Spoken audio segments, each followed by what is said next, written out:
of the alley was a message. It lit up as she walked, causing pain to her eyes. She screamed with anguish as she read the words directed to her. Leaving without marksman, are you? I love this game. You better run. When I find you, no one will save you. Intrigued, excited, wanting more? Then stay tuned for They Walk to the Moon Part 2 only on the Adult Bedtime Stories for the Creative Soul Podcast.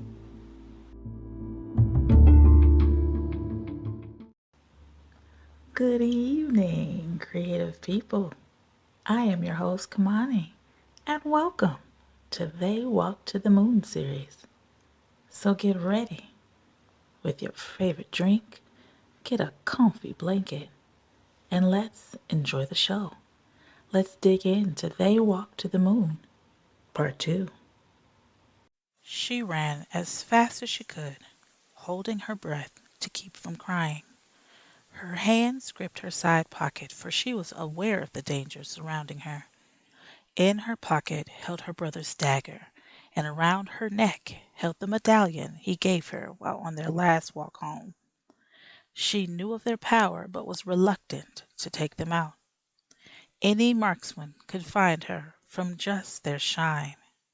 She knew her father would send out the hounds to find her. She also knew she would be hunted by the shadows for what her brother did to the daughters, and would be killed or held for ransom if found. She tripped over the tracks that ran through the city, skinning her knee. Fresh blood dripped from its wound. She immediately stopped to patch it up. The scent would give her away to anyone who practiced red spells. She looked at her hands. They were shaking. She had always dreamed of going to the fifth sun, but was not aware how fearful her travels would be. She was alone and dreaded this part of her story. As the light shined through the dust clouds, she saw dwellers stirring. If they spotted her, they would notify her father immediately. So she stayed in the shadows. Stay low and follow signs to Odela. She heard sternly as she began to rest on the curb. She had been running for hours and was ready for rest and drink. My brother is on my thoughts again, she said to herself as she slowed to admire the water puddle on the cobbled street. She smiled at the ripples and reached to touch its color when she heard a dark, familiar voice. Why didn't I just skin her hair? That scum wouldn't have seen it coming. The oldest daughter of the Shadows said to her sisters. She dragged a bag of stones behind her. Now we have to work off this debt. She couldn't have gone far. We can spin cycles and find her scent if you want. The youngest of the Shadows asked. No, let's finish before our leads find us. The daughters of the Shadows turned to walk down the lane. The eldest felt a familiar essence. She turned and noticed Talorum from the corner of her eye. She smiled and began writing on the ground using her finger. She finished just before the other daughters picked up their bags and scurried off to finish their task. Talorum hurried down the cobblestone towards the alley. She knew signs of Odela would be just beyond the bridge. She stopped dead in her tracks as her skin turned cold. On the walls of the alley was a message. It lit up as she walked, causing pain to her eyes. She screamed with anguish as she read the words directed to her. Leaving without marksman, are you? I love this game. You better run. When I find you, no one will save you. Not your brother or your marksman father. You are mine. The writing howled as it vanished off the wall. Talorum started running. She forgot about the beautiful scenes that were spread in front of her. She forgot her brother's request to signal him if she was in need of help. All she could think about was getting to Odela, away from the Shaddows' daughters, away from the Marksman name.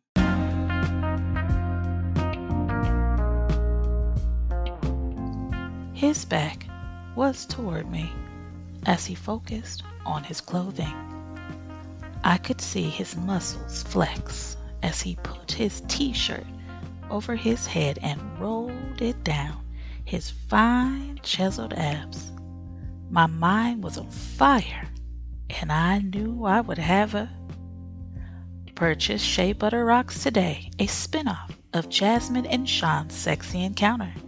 Get this ebook and get lost in the drama today at bit.ly/Shea Butter Rocks. That's bit.ly/SHEABUTTERROCKS. Never listen to Jasmine's Sexy Encounter? Find adult bedtime stories for the creative soul on Spotify, Apple Podcasts, Radio Public, or your favorite podcast apps. And listen today.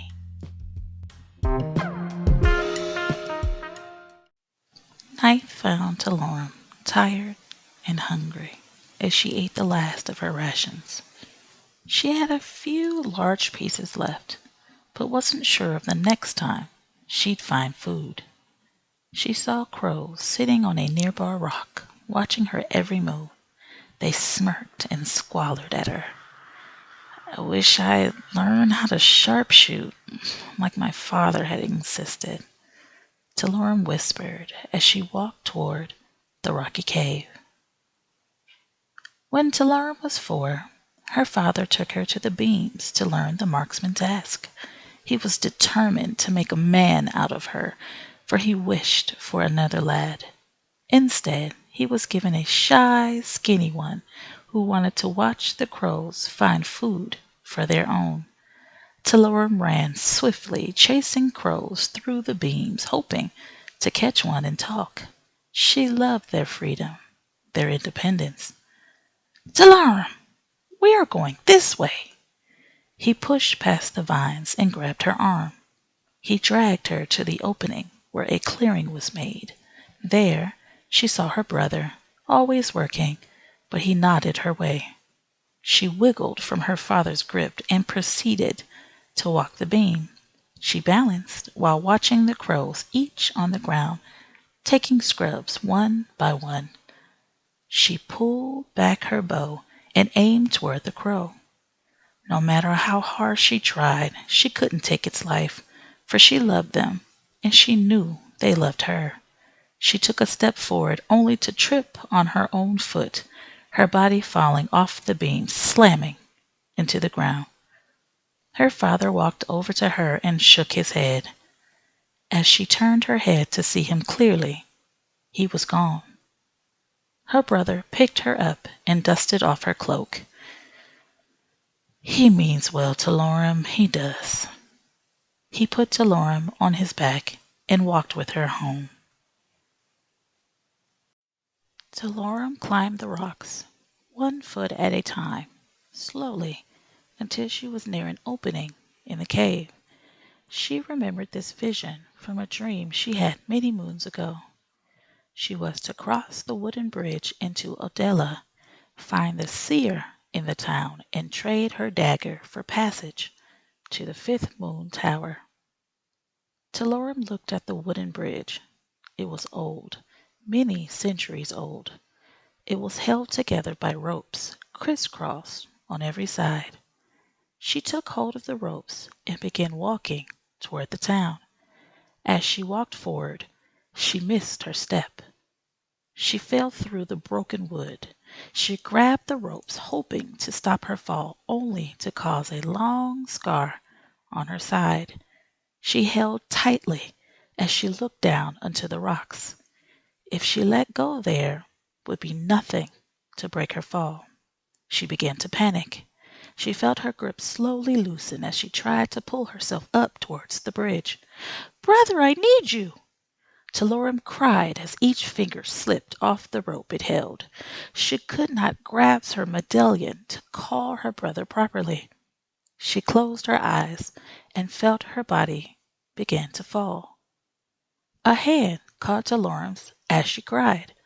She felt her body relax as she was pulled up between the broken pieces of wood. She ran her fingers over her torn clothes and spotted the large scar. It ran down her body from her waist to her lower calf.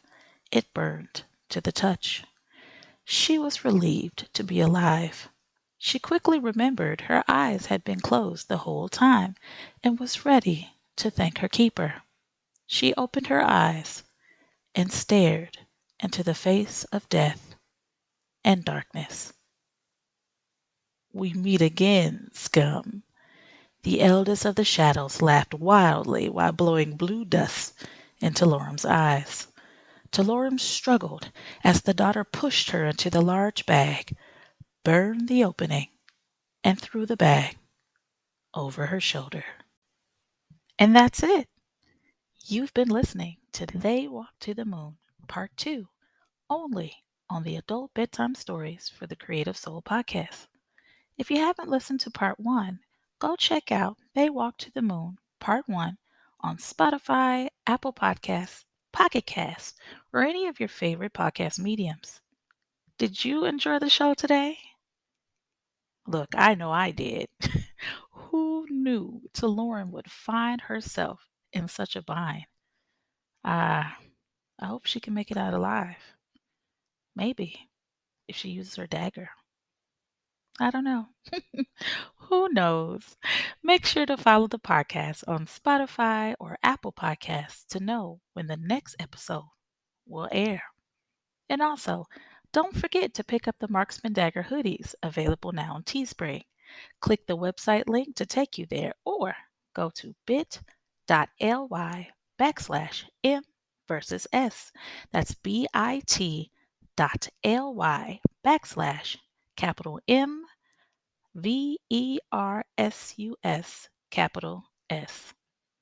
Now, thank you for tuning in, Creative Souls. Your imagination depends on it. See you next time.